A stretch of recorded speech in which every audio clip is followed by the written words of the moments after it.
Time for some real talk now. New details on a cybersecurity threat the Department of Homeland Security says could bring down vital U.S. infrastructure.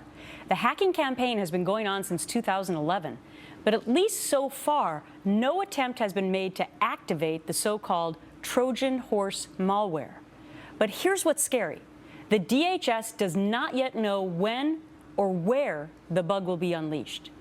Peter Tran is a cybersecurity expert and senior director of RSA Advanced Cyber Defense Practice. So in other words, he knows what he's talking about. Peter, great to have you on the show.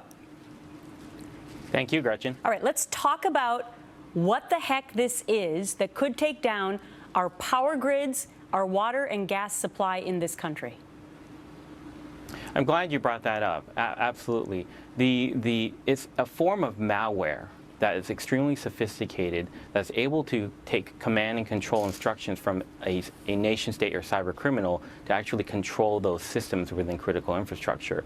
So if you think about it in a couple of ways and how sophisticated this is, if you take building blocks, this is a simple analogy like Legos. These variants of malware, you can take different types of building blocks in a Lego environment and exchange one piece for another, and then you actually have different variations. So in this case, what makes it a threat and a real risk is that they're harder and harder to detect because for two reasons. One, they are dormant.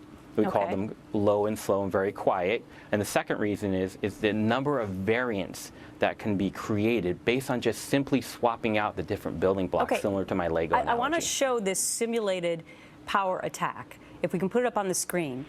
This is a simulation of what could potentially happen if this is actually activated, taking down the entire system, as you can see on your screen as it continues to roll here.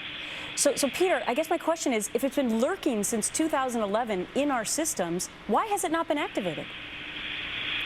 Yeah, so let me start off by saying, in my experience, we've seen malware like this that have been in an enterprise for up to 7 years, sometimes greater. And what makes it difficult is that we determine 7 years inactive, and it could be much longer. So the difficulty in detecting these things would be detecting for the behavior, right? The behavior that's indicative to malware that's inactive. So why aren't they activating it? It depends on why, when, the timing, what their intent is. So the things that we focus on, it would be how they're doing it, right? The techniques, tactics, and procedures. We pay attention to the behaviors of that type of malware. How do you stop it? How do you know if, let's say, tomorrow they decide to do it? Yeah, these risks, how do you stop how do you detect, detection is the key, right? Detecting the inactive malware is the key before it becomes active. Okay. So the solution is where we really focus on. So we want to look at before the activation. Wow. Could be a scary, chaotic thing. Peter Tran, cyber security expert. Thanks much, sir.